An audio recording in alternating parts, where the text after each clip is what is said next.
अस्सलाम वालेकुम students. Scholars group of education के चैनल पर आपका फ़िज़िक्स का टीचर नवीद रऊफ़ और सेकेंड ईयर फिज़िक्स के हवाले से हम लास्ट लेक्चर तक कर चुके कि अब हम जो अगला टॉपिक स्टार्ट कर रहे हैं वह अगला टॉपिक है हमारा थर्मोडायनेमिक्स। इसका नाम बताता है, थर्म का लफ्ज़ टेम्परेचर और हीट दोनों के लिए यूज़ किया जाता है। यहाँ हम इसे यूज़ करेंगे हीट के लिए। थर्म हीट, डायनेमिक्स रिप्रेजेंट करता है मोशन को, हरकत को। तो थर्मोडायनेमिक्स क्या हुई? It is a branch of physics. ये केमिस्ट्री में भी पढ़ाई जाती है, फिज़िक्स में भी पढ़ाई जाती है। It is a branch of physics. ये फिज़िक्स की एक ब्रांच है। अब इस फिज़िक्स की ब्रांच में क्या डिस्कस किया जाएगा? हीट मोशन से मुराद हीट का ट्रांसफ़र होना। अब हीट कहाँ से कहाँ ट्रांसफ़र होती है? हॉट बॉडी से कोल्ड बॉडी की तरफ। नेचुरल फ्लो ऑफ हीट है। आप नेचुरली हीट के बारे में जानते हैं, हीट की प्रॉपर्टी है कुदरती तौर पर हीट हमेशा, हीट वो एनर्जी है जो कैद नहीं रहती है एक पॉइंट के ऊपर। हीट हमेशा एक बॉडी से दूसरे बॉडी की तरफ फ्लो करती है। और कहाँ से कहाँ फ्लो करती है? हॉट बॉडी से कोल्ड बॉडी की तरफ। हाँ, ऐसा भी मुमकिन है कि हीट कभी कोल्ड बॉडी से हॉट बॉडी की तरफ चली जाए, लेकिन ये खुद से नहीं होगा। नेचुरली कुदरती तौर पर हीट जब भी फ्लो करती है, हीट हमेशा हॉट बॉडी से कोल्ड बॉडी की जानिब जाती है। अगर आप ये चाहते हैं कि हीट हॉट से कोल्ड बॉडी की तरफ जाने के बजाय कोल्ड से हॉट की तरफ आ जाए, आप ये काम करवा सकते हैं, बिल्कुल करवा सकते हैं, इंतहाई आसानी से करवा सकते हैं। But you need to expend some energy. आपको कुछ एनर्जी स्पेंड करनी पड़ेगी, आपको कुछ एनर्जी खर्च करनी पड़ेगी। और ये मैं खुद से नहीं कह रहा, it is one of the laws of thermodynamics. ये थर्मोडायनेमिक्स के लॉज में से एक है। ये मैं खुद से नहीं कह रहा, ये थर्मोडायनेमिक्स के लॉज में से एक है कि हीट हमेशा हॉट बॉडी से कोल्ड बॉडी की तरफ जाती है। अगर आप चाहें कि हीट कोल्ड से हॉट बॉडी की तरफ चली जाए, नामुमकिन नहीं है, मुमकिन है, लेकिन ये खुद से नहीं होगा, बल्कि इसके लिए आपको कुछ एनर्जी स्पेंड करनी पड़ेगी, कुछ तवानाई खर्च करनी पड़ेगी। क्लियर हो गया? तो हीट की मोशन से मुराद आप क्या ले सकते हैं? हीट का हॉट बॉडी से कोल्ड बॉडी या कोल्ड बॉडी से हॉट बॉडी की तरफ ट्रांसफर होना। एंड सेम वे, लाजमी नहीं है कि आप हीट को हमेशा हॉट बॉडी से कोल्ड बॉडी फ्लो करवाते रहें। यह मुमकिन है कि हीट को आप किसी दूसरी फॉर्म ऑफ एनर्जी में कन्वर्ट कर लें। आप सिर्फ ये नहीं कर सकते कि आप हीट को हमेशा हॉट बॉडी से कोल्ड बॉडी की तरफ ट्रांसफ़र करवाएं। ऐसा भी मुमकिन है कि आप हीट को किसी दूसरी फॉर्म ऑफ एनर्जी में कन्वर्ट कर लें। जैसे स्टीम इंजन। स्टीम इंजन क्या करता है? हीट एनर्जी को मैकेनिकल एनर्जी में कन्वर्ट करता है। वो mechanical energy further kinetic energy में कन्वर्ट हो जाती है। इसी तरह से हीट से डिफरेंट और यूजेस किए जाते हैं, डिफरेंट एनर्जीज पैदा की जाती हैं, इलेक्ट्रिक एनर्जी वगैरह भी पैदा की जाती है। तो बात हमारी आई कि हम हीट की मोशन से मुराद क्या लेंगे? हीट की मोशन से मुराद या तो हीट का हॉट बॉडी से कोल्ड बॉडी की तरफ जाना या कोल्ड से हॉट की तरफ जाना। या दूसरी पॉसिबिलिटी ये है कि हम हीट को किसी दूसरी फॉर्म ऑफ एनर्जी में कन्वर्ट कर लें। जैसे हीट को लाइट में, हीट को इलेक्ट्रिक में, हीट को मैकेनिकल में, किसी भी एनर्जी में कन्वर्ट किया जा सकता है। लेकिन यहाँ एक बात और बता दूँ, हीट कभी भी किसी दूसरी एनर्जी में डायरेक्टली कन्वर्ट नहीं होगी, बल्कि आपको क्या करना पड़ेगा? हीट से वर्क करवाना पड़ेगा और फिर वर्क किसी दूसरी एनर्जी में कन्वर्ट करेंगे। आप हीट को डायरेक्टली किसी दूसरी फॉर्म ऑफ एनर्जी में कन्वर्ट नहीं कर सकते। आपको क्या करना पड़ेगा? हीट से वर्क, और फिर ये वर्क किसी दूसरी फॉर्म ऑफ एनर्जी में कन्वर्ट कर सकते हैं। तो अब हमारे पास खदोखाल आ गए, हमारे पास एक रास्ता आ गया, एक पाथ आ गया कि हम हीट की मोशन से मुराद क्या लेंगे। हमने थर्मोडायनेमिक्स में किसके बारे में पढ़ना? Heat motion. अब हीट और मोशन से मुराद क्या लिया जाएगा? हीट को हॉट से कोल्ड या कोल्ड से हॉट बॉडी का ट्रांसफर करना, या हीट से वर्क करना, या हीट को दूसरी फॉर्म ऑफ एनर्जी में कन्वर्ट करना। इन तीन कामों के लिए आप जिन लॉज को पढ़ेंगे, that deals with laws and principles governing the exchange of heat with other forms of energy or transfer of heat. That's all about the definition of thermodynamics. और के वजह आप एंड कह लें. It is the branch of physics, ये physics की branch है that deals, ये किस चीज को डील करती है? लॉज एंड प्रिंसिपल, उन उसूलों और उन कवानीन को, उन उसूलों को और उन कवानीन को डील करती है. इन कवानीन में क्या काम होता है? आप दो बुनियादी चीजों के ऊपर काम करते हैं. The exchange of heat with other forms of energy, आप हीट को किसी दूसरी फॉर्म ऑफ एनर्जी में कन्वर्ट कर रहे हो, इसके लिए कौन कौन से लॉज और प्रिंसिपल्स यूज हो सकते हैं? दूसरा, ट्रांसफर ऑफ हीट, हीट एक जगह से दूसरी जगह ट्रांसफर होगी तो कैसे होगी? इन तमाम लॉज प्रिंसिपल्स को स्टडी करना, that all is about thermodynamics. Clear हो गया? तो डेफिनेशन के मुताबिक हमने बड़े सिंपल अल्फाज में बयान कर लिया कि थर्मोडायनेमिक्स में हमारी स्टडी क्या है? Laws and principles. और उन लॉज एंड प्रिंसिपल्स की खास बात क्या है? जिनका ताल्लुक दो चीज़ों से होगा, या तो एक्सचेंज ऑफ हीट से या फिर ट्रांसफर ऑफ हीट से. या तो एक्सचेंज ऑफ हीट या फिर ट्रांसफर ऑफ हीट. नोट कर लें इसे.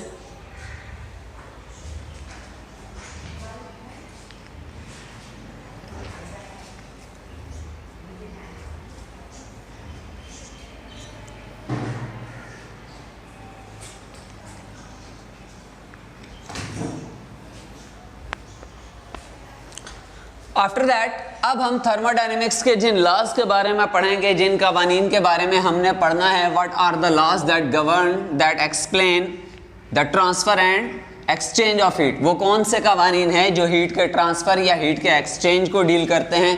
दो लॉज हैं मेनली जो इनको इस्तेमाल किया जाता है, जिनको स्टडी किया जाता है. उनमें से पहला आता है first law of thermodynamics. First law of thermodynamics. Thermodynamics का फर्स्ट लॉ क्या होगा? इट्स वेरी वेरी सिंपल, इंतहाई ज्यादा सिंपल है ये first law. During exchange of heat with other forms of energy. चूंकि हमने पहले ही कहा था इसमें वो लॉज और वो प्रिंसिपल पढ़ने हैं जो क्या करते हैं? हीट को दूसरी एनर्जी की फॉर्म्स के साथ एक्सचेंज करते हैं.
तो first law of thermodynamics is, first law of thermodynamics का स्टेटमेंट क्या है? During the exchange of heat अगर आप हीट को एक्सचेंज करें, किसके साथ एक्सचेंज कर सकते हो? हीट को आप फोर्स से एक्सचेंज नहीं कर सकते, हीट को मोमेंटम से एक्सचेंज नहीं कर सकते, हीट को एनर्जी से एक्सचेंज किया जा सकता है क्योंकि ये एक फॉर्म ऑफ एनर्जी है। So during the exchange of heat with other forms of energy, जब आप हीट को किसी दूसरी फॉर्म ऑफ एनर्जी के साथ एक्सचेंज कर रहे होंगे तो इस दौरान क्या होगा? The total energy remains constant, the total energy remains constant. यह है पहला basic statement for the first law of thermodynamics.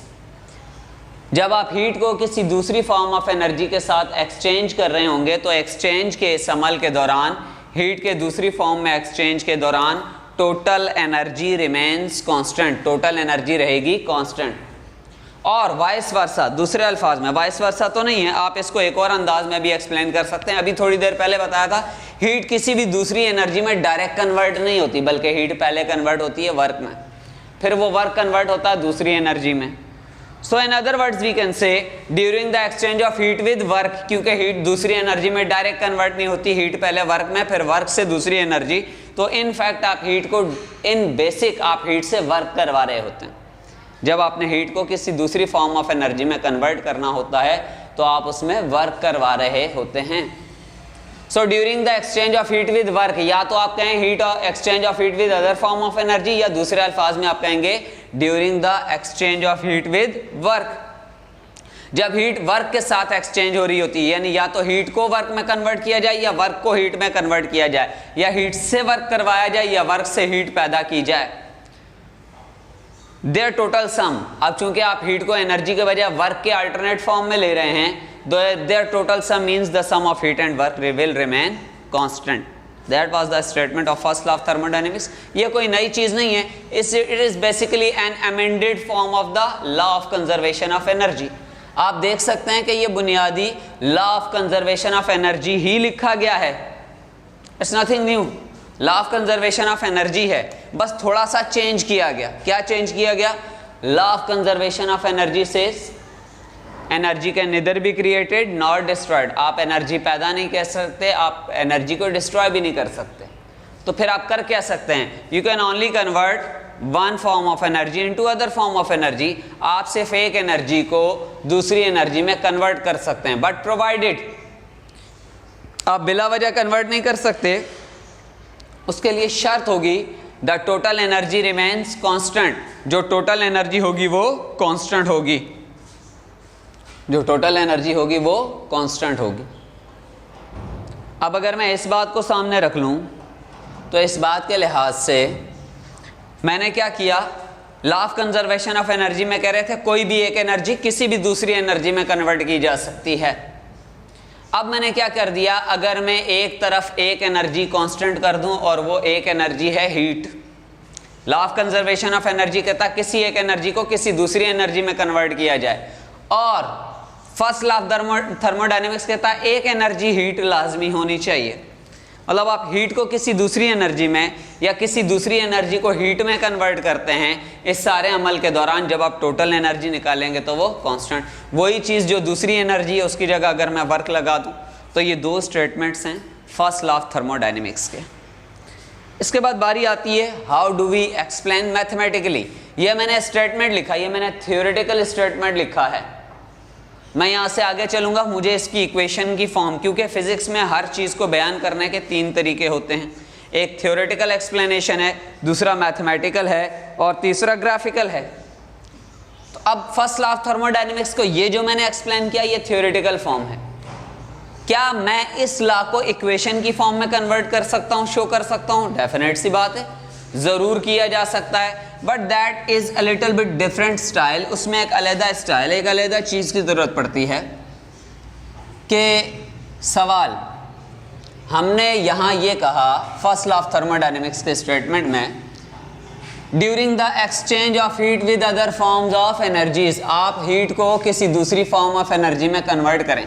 सवाल ये पैदा होता कौन सी एनर्जी में कन्वर्ट करें? हीट से लाइट भी पैदा हो सकती है, हीट से साउंड भी पैदा हो सकती है, हीट से इलेक्ट्रिक भी पैदा हो सकती है, हीट से मैकेनिकल एनर्जी पैदा हो सकती है, और बहुत सारी एनर्जीज पैदा हो सकती हैं। तो अब मैं जब इक्वेशन लिखूंगा तो क्या सारी एनर्जीज के बारे में लिख सकता हूँ? It's impossible.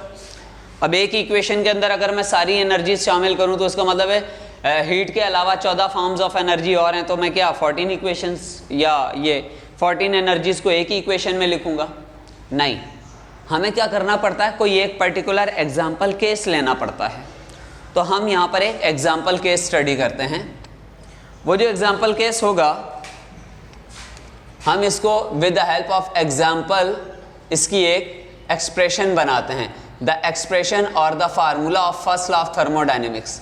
लेकिन ये याद रखिएगा, मैं फर्स्ट लॉ ऑफ थर्मोडायनेमिक्स का जो एक्सप्रेशन या जो फार्मूला अभी लिखने लगा हूं, it is not for the whole life in the first law of thermodynamics, कि अब जो मैंने फार्मूला लिखा आप जिंदगी भर हर जगह फिक्स कर दें कि फर्स्ट लॉ ऑफ थर्मोडायनेमिक्स का यही एक फार्मूला, सारी जिंदगी यही चलेगा ना, ऐसा नहीं है।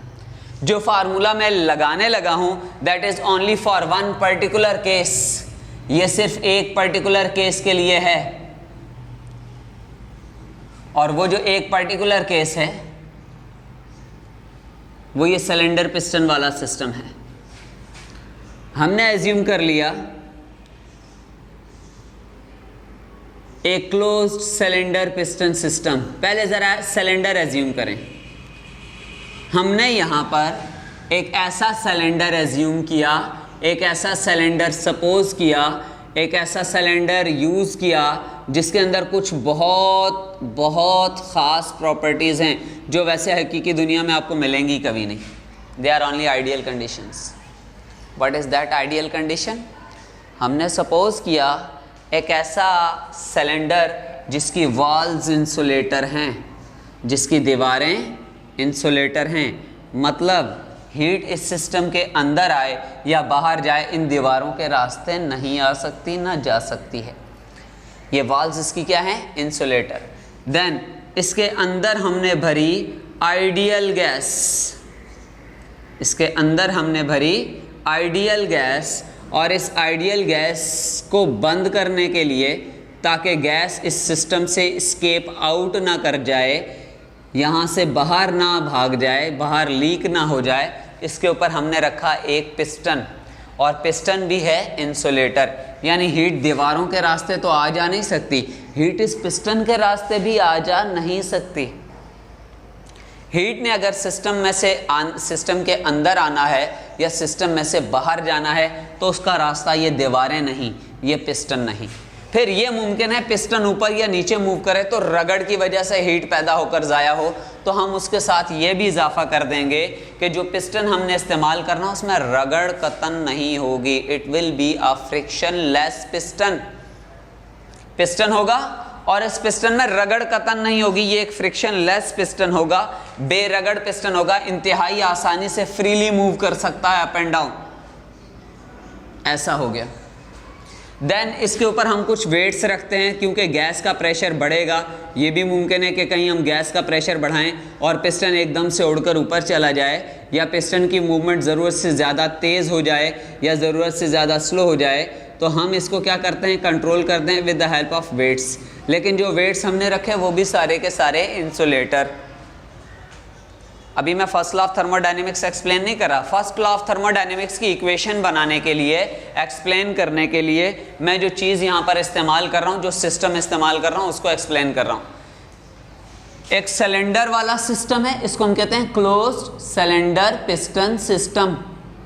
क्लोज्ड सिलेंडर पिस्टन सिस्टम एक ऐसा सिस्टम जिसमें हमने सिलेंडर इस्तेमाल किया। जो सिलेंडर हमने इस्तेमाल किया उसकी वॉल्स इंसुलेटर हैं, उसकी वॉल्स के रास्ते हीट ना तो अंदर आ सकती है ना अंदर से बाहर जा सकती है। इसके ऊपर रखा हुआ पिस्टन फ्रिक्शनलेस है और इंसुलेटर है, बेरगड़ है और उसमें से भी हीट आ जा नहीं सकती। पिस्टन के ऊपर रखे हुए वेट्स भी इंसुलेटर हैं। अब बचा क्या? आपने थर्मोडायनेमिक्स में हीट का इस्तेमाल करना। हीट इस सिस्टम में दाखिल हो सकती है, सिस्टम से बाहर आ सकती है, but only through the base of cylinder. Heat का सिस्टम के अंदर दाखिल होने या सिस्टम में से बाहर निकलने का सिर्फ एक रास्ता है, और वो एक रास्ता है base of the cylinder. Cylinder के नीचे वाले हिस्से से अंदर जाएगी या बाहर आएगी, इसके अलावा किसी और रास्ते से हीट इस सिस्टम में एक्सचेंज नहीं करेगी। फ़ायदा, हम जब चाहें इसका ये नीचे वाला हिस्सा भी बंद कर सकते हैं अगर हम नीचे एक इंसुलेटर जैकेट लगा दें। खैर ये एक आगे की कहानी होगी। फिलहाल हम आते हैं अपने असल टॉपिक की तरफ। इस सिस्टम को मैंने हीट दी, हीट मैंने दी, किस तरह से दी? किसी भी ज़रिए से गर्म कर दिया या किसी गर्म बॉडी है। इसका स्टैंडर्ड मेथड क्या होता? हीट देने का स्टैंडर्ड मेथड होता, हम इसको हॉट रिजर्वायर पर रखते हैं। हॉट रिजर्वायर से मुराद एक हॉट बॉडी के ऊपर रखते हैं। अब जब मैं इसको हॉट बॉडी के ऊपर रखूंगा तो हीट हमेशा कहाँ से कहाँ ट्रांसफ़र होती है? हॉट से कोल्ड बॉडी की तरफ। तो जब मैं इसे हॉट बॉडी की तरफ रखूंगा तो हॉट बॉडी की जो हीट होगी वो आहिस्ता आहिस्ता इस सिस्टम के अंदर दाखिल होगी। जब वो इस सिस्टम के अंदर दाखिल होगी तो हीट अंदर जाने के बाद पहला काम क्या कर सकती है? पहला काम ये कर सकती है कि वो इस सिस्टम की गैस के, इस सिस्टम के अंदर जो गैस है, जो आइडियल गैस भरी हुई है, उस आइडियल गैस के मॉलिक्यूल्स को फास्ट कर दे, तेज़ कर दे। और जब ये मॉलिक्यूल्स फास्ट हो जाएंगे, तेज़ हो जाएंगे, तो इनकी काइनेटिक एनर्जी बढ़ेगी और इनकी काइनेटिक एनर्जी बढ़ने की वजह से इसकी इंटरनल एनर्जी भी बढ़ जाएगी। तो जब हम इस सिस्टम को किसी हॉट रिजर्वायर पर रखेंगे और हॉट रिजर्वायर क्या करेगा? इस सिस्टम को अपनी हीट देगा। तो हीट मिलने की वजह से पहली बात, हॉट रिजर्वायर अपनी हीट इस सिस्टम के अंदर ट्रांसफ़र करेगा। कितनी हीट देगा? Delta Q. Delta Q heat मिलने के बाद जो पहला चेंज आता है, जो पहली तब्दीली आती है, वो तब्दीली क्या होगी कि ये जो गैस के मॉलिक्यूल्स हैं ये पहले के मुकाबले में फास्ट हो जाएंगे, तेज़ हो जाएंगे और गैस की इंटरनल एनर्जी पहले के मुकाबले में बढ़ जाएगी। गैस की इंटरनल एनर्जी बढ़ने के साथ दूसरा चेंज, दूसरी तब्दीली ये आएगी कि जब ये मॉलिक्यूल्स फास्ट हो जाएंगे, जब ये मॉलिक्यूल्स पहले के मुकाबले में तेज़ हो जाएंगे, they increase their number of collisions on the piston. ये पिस्टन के ऊपर टकराने की तादाद, रफ्तार बढ़ा देंगे। पहले ये पिस्टन से स्लो टकराते थे, अब ये पिस्टन से ज़्यादा तेज़ी से टकराएंगे और इफ़ेक्ट ये होगा, नतीजा ये होगा कि पिस्टन अपनी जगह से ऊपर मूव कर जाएगा। पिस्टन अपनी जगह से ऊपर मूव कर जाएगा। Now there is some physical work, कुछ फिजिकल वर्क हो रहा है। पहले पिस्टन इस हाइट पर था, अब पिस्टन ऊपर वाली हाइट पर चला गया। There is some work done, कुछ काम भी हो गया। So what is apparent? इंतहाई सादा सी वाज़े तरीन बात यह है कि हमने सिस्टम को एनर्जी दी, हीट एनर्जी दी। हीट एनर्जी ने जाकर इस सिस्टम के अंदर, मैं फिर अपनी बात दोहराता हूँ, जो इक्वेशन में लिखने जा रहा हूँ, that is valid only for close cylinder piston system. ये सिर्फ इस क्लोज सिलेंडर पिस्टन सिस्टम की इक्वेशन होगी, हर जगह वैलिड, हर जगह काबिल कबूल इक्वेशन नहीं है। ये किसी दूसरे सिस्टम में यूज़ नहीं हो सकती, सिर्फ सिलेंडर वाले केस में। और इक्वेशन ये कहती है कि जो हीट एनर्जी हमने सिस्टम को दी, उस हीट एनर्जी को मैंने शो कर दिया डेल्टा क्यू से। The heat energy is provided to the system. Total energy हमने प्रोवाइड कितनी की? Delta Q. लेकिन आगे चल के इस एनर्जी के दो यूटिलाइजेशंस हुए, दो कंज्यूमिंग हुई, दो जगह पर ये कंजम्पशन इसने शो की, दो जगह पर इस्तेमाल हो गई। दी हमने सिर्फ हीट एनर्जी, लेकिन वो आगे चल के दो मुख्तलिफ जगहों पर डिवाइड हो गई। इसका कुछ हिस्सा सिस्टम की इंटरनल एनर्जी में कन्वर्ट हो गया और बाकी का हिस्सा वर्क करने में इस्तेमाल हो गया। The heat energy provided to the system exchange with the internal energy and work done। हम सिस्टम को जो हीट एनर्जी देते हैं वो या तो इंटरनल एनर्जी में कन्वर्ट होती है या वर्क डन, इनफैक्ट दोनों में कन्वर्ट होती है, हो सकती है, बाज़ों का दोनों में नहीं भी होती। बट अपेरेंटली इसके लिए इक्वेशन ये है, the heat provided to the system exchange with internal energy and work. इस सिस्टम के अंदर, क्लोज सिलेंडर पिस्टन सिस्टम के अंदर, जब हम हीट एनर्जी देते हैं तो वो इंटरनल एनर्जी में और वर्क में कन्वर्ट हो जाएगी। यहाँ इस फार्मूले के हवाले से कुछ साइन कन्वेंशंस भी याद रखिएगा। वो साइन कन्वेंशंस क्या हैं? पहली बात, डेल्टा क्यू क्या है? हीट। डेल्टा क्यू क्या है? Amount of heat. अब ये दो सूरतों में हो सकती है। कैसी हो सकती है? या तो प्रोवाइडेड टू द सिस्टम, जिसको आप कह सकते हैं एब्जॉर्ब्ड बाय द सिस्टम, या तो हीट एनर्जी सिस्टम को दी जाएगी जो सिस्टम के अंदर एब्जॉर्ब हो जाएगी और इमिटेड फ्रॉम द सिस्टम, या सिस्टम में से बाहर इमिट हो जाएगी, बाहर निकल जाएगी। डेल्टा क्यू से मुराद क्या है? Amount of heat. और इसके दो पॉसिबिलिटीज़ हैं, या तो ये सिस्टम को प्रोवाइड की जाएगी या सिस्टम में से इमिट की जाएगी। If it is provided to the system then it will be taken as a positive value. If it is emitted from the system it will be taken as a negative value. अगर ये heat energy system को provide की जाएगी तो delta Q की value positive ली जाएगी, और अगर ये सिस्टम में से इमिट की जाएगी तो फिर ही डेल्टा क्यू की वैल्यू नेगेटिव ली जाएगी। One thing. Second, delta U stands for the change of internal energy. It's not the internal energy, it's in fact the change in internal energy. The change in internal energy. इसकी भी दो possibilities हैं, या तो ये increase होगी या decrease होगी। तो अब डेल्टा यू से मुराद क्या है? सिस्टम की इंटरनल एनर्जी में कितना चेंज आया। डेल्टा यू से मुराद सिस्टम की इंटरनल एनर्जी में कितना चेंज आया, and it has two possibilities, either it increases और decreases. In case of increase it will be positive, in case of decrease it will be negative. The third factor delta W, मैं इसका नाम पहले से बता रहा हूं, डिटेल आगे आएंगी। Delta W stands for work done. Delta W का मतलब वर्क डन। एंड्स बेटर, इसका नाम होता है pressure volume work. Pressure volume work, इसकी भी दो पॉसिबिलिटीज हैं, या तो ये वर्क होता है बाय द सिस्टम, या तो ये वर्क होता है बाय द सिस्टम, या फिर ये होता है on the system. Delta W represent क्या करता है? वर्क डन, जिसका दूसरा नाम है प्रेशर वॉल्यूम वर्क। इसका नाम है प्रेशर वॉल्यूम वर्क, और इसकी दो पॉसिबिलिटीज हैं, या तो ये होगा बाय द सिस्टम या फिर ये होगा on the system.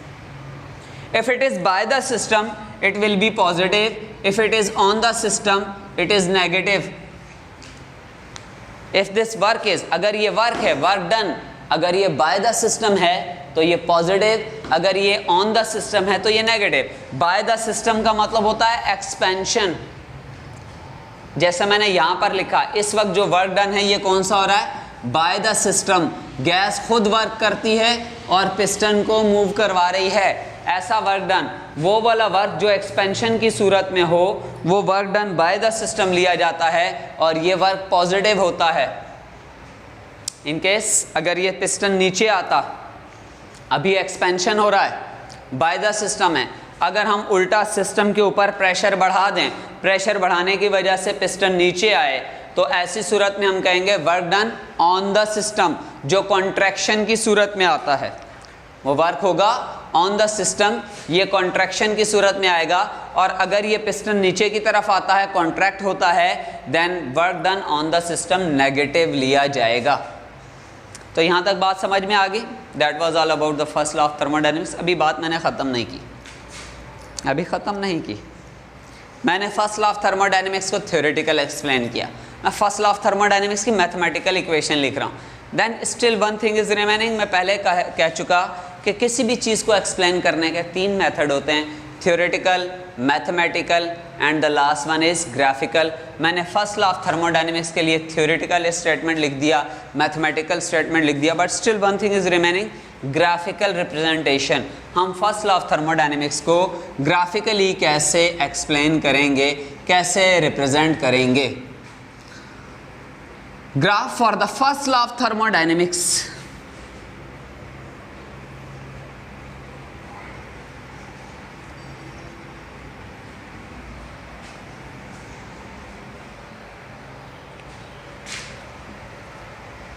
So coming toward next thing, the graph.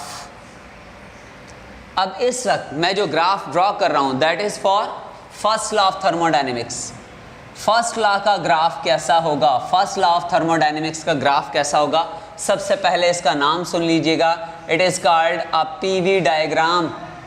इसे कहा जाता है पीवी डायग्राम, क्योंकि ये दो एक्सिस के दरमियान दो वेरिएबल्स के दरमियान बनाया जाता है। हालांकि जब हम इसको ग्राफिकली रिप्रेजेंट कर रहे होते हैं तो हम वहाँ वेरिएबल्स 3 शो कर रहे होते हैं, बट इसमें जो एक्सिस इस्तेमाल होंगे वो सिर्फ 2 एक्सिस होंगे। एक इनका प्रेशर एक्सिस बनेगा, दूसरा इनका वॉल्यूम एक्सिस बनेगा। So taking the pressure on the perpendicular axis and volume on the horizontal axis. X axis की जगह पर आपने वॉल्यूम एक्सिस सेलेक्ट कर लेना है, वाई एक्सिस की जगह पर आपने प्रेशर एक्सिस सेलेक्ट कर लेना है। Is it so? अब मालूम नहीं ये इक्वेशन, ये लाइन क्यों टेढ़ी जाती है, बट इट्स ओके, ठीक है। ये वॉल्यूम एक्सिस है और ये प्रेशर एक्सिस है। Let me see, it's okay, ठीक है। तो एक हो गया वॉल्यूम एक्सिस, दूसरा हो गया pressure axis. Among this axis आप लोग, मैं अभी इसका पूरा ग्राफ एक्सप्लेन नहीं कर रहा, लेकिन मैं जस्ट फॉर इंफॉर्मेशन बता रहा हूँ। अभी जो मैं दे रहा हूँ it's only with the info means information about the graph. इस ग्राफ को यूज कैसे करना है ये बातें बाद में होंगी। अगर ये ग्राफ लाइन कैसी भी बन रही हो, ये ग्राफ लाइन कैसी भी बन रही हो, ये राइट साइड भी बन सकती है, ये लेफ्ट साइड भी बन सकती है, ये कर्व भी बन सकती है। इस ग्राफ लाइन के बारे में 2-3 बातों का ख्याल रखिएगा। ये ग्राफ लाइन कभी प्रेशर एक्सिस को टच नहीं करेगी। ये ग्राफ वाली जो लाइन होगी इसको कर्व कहा जाता है। चाहे ये स्ट्रेट लाइन हो तो भी इसको कर्व कहते हैं। स्ट्रेट लाइन हो तो लीनियर कर्व होता है, अगर नॉन स्ट्रेट लाइन हो तो नॉन लीनियर कर्व होता है। तो अब ये वाले जो ग्राफ में पहली बात ये याद रखिएगा कि ग्राफ कैसा भी बने, straight line, curve, right side, left side, parallel to volume axis, parallel to pressure axis, कैसा भी बन सकता है, डिपेंडिंग अपॉन द प्रोसेस। आप कौन सा प्रोसेस करवा रहे हैं, कैसे करवा रहे हैं। लेकिन इन तमाम बातों में एक बात का ध्यान रखिएगा अच्छी तरह से, ये ग्राफ लाइन कभी प्रेशर वाले एक्सिस को टच नहीं करनी चाहिए, कभी वॉल्यूम वाले एक्सिस को टच नहीं करनी चाहिए। ये इसके दरमियान में कहीं भी बनेगा, लेकिन ये ग्राफ लाइन कभी इस प्रेशर एक्सिस को टच नहीं करेगा। और इसी तरह अगर ये लेफ़्ट साइड में बन रहा है, ये कर्व लेफ़्ट साइड में बन रहा है, तो भी ये जितना नीचे आ जाए it can never touch the volume axis, ऐसा नहीं हो सकता। इसकी पहली बात तो ये याद रखिएगा। दूसरी बात, आपने पीवी डायग्राम बनाया, कर्व बनाया, वो लीनियर कर्व बने या नॉन लीनियर कर्व बने, इन एनी पीवी डायग्राम, अगर आप इस पीवी डायग्राम में आपने कोई भी कर्व बनाया, इस कर्व में आपने 2 पॉइंट सेलेक्ट किए, एक इनिशियल पॉइंट और दूसरा फाइनल पॉइंट। एक इनिशियल पॉइंट और दूसरा, जैसा भी कर्व होगा अगर ये आगे की तरफ जा रहा है ये एक्सपेंशन को शो करेगा। लीनियर है, नॉन लीनियर है, जैसा भी कर्व है, अगर ये कर्व आगे की जानिब जा रहा है ये एक्सपेंशन को शो करता है। और अगर कोई ऐसा कर्व बनाया जाए, लीनियर हो या नॉन लीनियर हो, इसका इनिशियल पॉइंट यहाँ आ गया, फाइनल पॉइंट यहाँ आ गया, तो इनिशियल और फाइनल पॉइंट अगर ये रिवर्स, अगर ये आगे की तरफ जा रहा है ये एक्सपेंशन शो करेगा, अगर ये पीछे की तरफ आ रहा है तो फिर ये कॉन्ट्रैक्शन शो करेगा। फिर ये क्या करेगा, कॉन्ट्रैक्शन। बात समझ आ गई? पीवी डायग्राम का ग्राफ आप कभी भी बनाएंगे, ये ग्राफ, ये कर्व कभी भी आगे की डायरेक्शन में जाएगा तो ये एक्सपेंशन शो करेगा, पीछे की डायरेक्शन में आएगा तो ये कॉन्ट्रैक्शन शो करेगा, लाइन कैसी भी हो। Next and the last thing, पहला ध्यान ये रखना है कि ये किसी एक्सिस को टच नहीं करेगा, ना पी ना वी। दूसरा ध्यान ये रखना कि कभी ये लाइन आगे की तरफ जाए ये एक्सपेंशन शो करेगी, कभी ये पीछे की तरफ आए तो ये कॉन्ट्रैक्शन शो करेगी। आखिरी बात करता हूँ इस ग्राफ के हवाले से, आपने इस ग्राफ में 2 पॉइंट सेलेक्ट कर लिए, एक इसका इनिशियल पॉइंट सेलेक्ट कर लिया, दूसरा इसका फाइनल पॉइंट सेलेक्ट कर लिया। Now between the initial and final point आपने 2 स्ट्रेट लाइन नीचे की तरफ ड्रॉ कर ली, 2 स्ट्रेट लाइन्स नीचे की तरफ ड्रॉ कर ली। नाउ इन दैट कर्व जो एरिया मैंने सेलेक्ट किया with the help of initial point and with the help of final point, initial point और फाइनल पॉइंट की मदद से मैंने जो एरिया सेलेक्ट करा है, इस सारे एरिया को अगर मैं कैलकुलेट कर लूँ, इसको कैलकुलेट करने के अपने तरीके होते हैं। This shaded area, this is area under the curve. Maths की लॉजिक में, मैथ्स की ज़बान में इसका नाम है area under the curve. Maths की लैंग्वेज में ये बोला जाता है एरिया अंडर द कर्व। अब हर ग्राफ में एरिया अंडर द कर्व अपनी एक खास वैल्यू रखता है, इसकी अपनी एक पर्टिकुलर वैल्यू होती है। Here in the PV diagram, pressure volume के डायग्राम में area under the curve is called work done during the process. आपने जो भी प्रोसेस कंसिडर करा है, आप जो भी प्रोसेस एक्सप्लेन कर रहे हो, आपने जिस प्रोसेस को एक्सप्लेन करने के लिए ये ग्राफ यूज़ किया है, पीवी डायग्राम का कर्व या ग्राफ यूज़ किया है, this represents, this area under the curve represents work done during the process. हमारा ये पॉइंट बहुत इंपॉर्टेंट है, आगे चल के बार बार ये सारी बातें रिवाइज नहीं होती। Then we just go for the explanation. इसको अच्छी तरह नोट कर लीजिए, फिर आगे चलते हैं।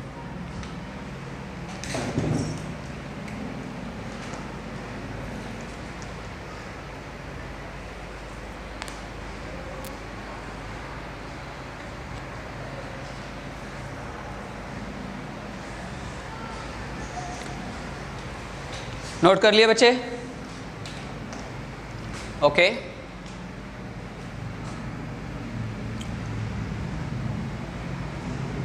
नेक्स्ट, अभी हमारा फर्स्ट लॉ ऑफ थर्मोडायनेमिक्स ही चले जा रहा है।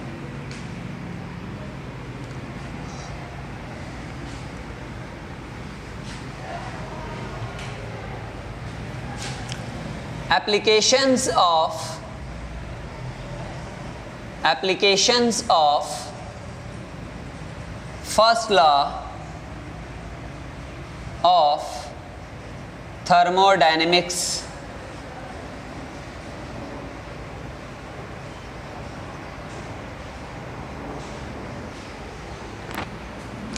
Applications of first law of thermodynamics. First law of thermodynamics की एप्लीकेशंस क्या हैं, हम इसको कैसे अप्लाई करते हैं इन सम पर्टिकुलर केसेस। हमने जो सिस्टम एज्यूम किया हुआ फर्स्ट लॉ ऑफ थर्मोडायनेमिक्स को एक्सप्लेन करने के लिए, ये सिस्टम का नाम मैं दोबारा दोहरा देता हूँ। This is called close cylinder piston system. इसमें क्या होगा, इसमें गैस, इसको हम क्लोज क्यों कहते हैं, क्योंकि हमने गैस को अंदर कैद कर दिया है। The gas can not escape out और can not be merged in. इसके अंदर से गैस बाहर भी नहीं निकल सकती, इसके अंदर मज़ीद गैस शामिल भी नहीं हो सकती। मतलब वन वेरिएबल, स्टेट वेरिएबल्स याद हैं आप लोगों को, 4 थे, pressure, volume, temperature and mass of gas. 4 state variables थे, pressure, volume, temperature and mass of gas. That one variable will throughout remain constant in the first law of thermodynamics applications. आप first law of thermodynamics को जब भी explain करने जाओगे, चूंकि आपने close system assume किया हुआ, तो one variable the mass of gas is through out constant. Mass of gas में कतन कोई चेंज नहीं आएगा, मास ऑफ गैस अपनी जगह पर टोटली कॉन्स्टेंट हो गया। फिर अब रह गया 3 चीज़ें, प्रेशर, वॉल्यूम, टेम्परेचर। आप कोई भी प्रोसेस करवाएं, आप जब चाहें जैसा करवा सकते हैं, लेकिन पहली पॉसिबिलिटी क्या है, आप एक ऐसा प्रोसेस करवाएं जिसमें प्रेशर चेंज ना हो, बाकी वेरिएबल्स से मुराद n कभी चेंज नहीं होगा, बाकी 2 की बात कर रहा हूं। तो पहला एक ऐसा प्रोसेस होगा जिसमें प्रेशर कांस्टेंट होगा, बाकी वेरिएबल्स चेंज होते हैं। That is called isobaric process. Bar means pressure, iso means same और constant, bar pressure, isobaric process, constant pressure वाला प्रोसेस, वो प्रोसेस जिसमें प्रेशर कांस्टेंट रहे। देन सेकेंडली, दूसरे नंबर पर आप ये प्रोसेस ऐसा करवा सकते हैं जिसमें वॉल्यूम कांस्टेंट होगा, प्रेशर और टेम्परेचर चेंज नहीं होते। The second process is called isochoric process. Iso means same, core means space और वॉल्यूम। तो आइसोकोरिक कांस्टेंट वॉल्यूम वाला प्रोसेस, ऐसा प्रोसेस जिसमें वॉल्यूम कांस्टेंट हो जाए, प्रेशर और टेम्परेचर चेंज होते हैं, we are only concerned with the volume. इस प्रोसेस में हमारा कंसर्न सिर्फ वॉल्यूम को कांस्टेंट रखने पर होता है। Then the next one is, आप टेम्परेचर कांस्टेंट रखें, बाकी दोनों चेंज करवा दें। The third process is called isothermal process. जो तीसरा प्रोसेस है, ये प्रोसेस का नाम है isothermal process. Iso means constant, therm means temperature and process है आइसोथर्मल प्रोसेस, कांस्टेंट टेम्परेचर वाला प्रोसेस। एट नंबर 4, पहले मैं बोला pressure constant, volume temperature change होता है, हो जाने दो। सेकंड बोला volume constant, pressure temperature change होता है, let them be change. Third में बोला टेम्परेचर कांस्टेंट होगा, pressure volume let them be change.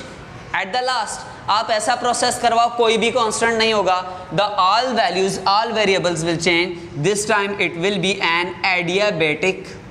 अब मालूम नहीं कोई इसको एडियाबेटिक पढ़ता है, कोई एडियाबेटिक पढ़ता है, I am not concern with that, pronunciation आप लोग खुद देख लीजिएगा, मैं इसे एडियाबेटिक प्रोसेस ही कहता हूँ। So there are four processes which are considered as the applications of first law of thermodynamics. The first one is isobaric process, second one is isochoric process, third is isothermal, and the fourth one is adiabatic. Isobaric process works with a pressure constant, isochoric process works with a volume constant, isothermal process works with the temperature constant and adiabatic. ये सारे change हो रहे हैं। आप लोगों के पास change कौन सी चीज रह गई कांस्टेंट करने के लिए? Heat of the system constant, heat of the system constant. So these are the four applications of the first law of thermodynamics. ये first law of thermodynamics four applications है। सो अब हमारा अगला काम क्या हो जाएगा? इन चारों प्रोसेसेस को डिटेल के साथ फर्दन बारी बारी इंडिविजुअली पढ़ेंगे और इसको हम जस्टिफाई करेंगे, एक्सप्लेन करेंगे upon the basis of first law of thermodynamics. Up till now आज तक के लिए इतना ही है। नेक्स्ट क्लास के लिए आप इनमें से पहले दो प्रोसेस पढ़ लीजिएगा, चारों एक साथ नहीं हो सकेंगे, पहले दो प्रोसेस पढ़ लीजिएगा, हम नेक्स्ट लेक्चर में इनको आगे के जानिब एक्सप्लेन करेंगे। That will be enough for today. अल्लाह हाफिज़।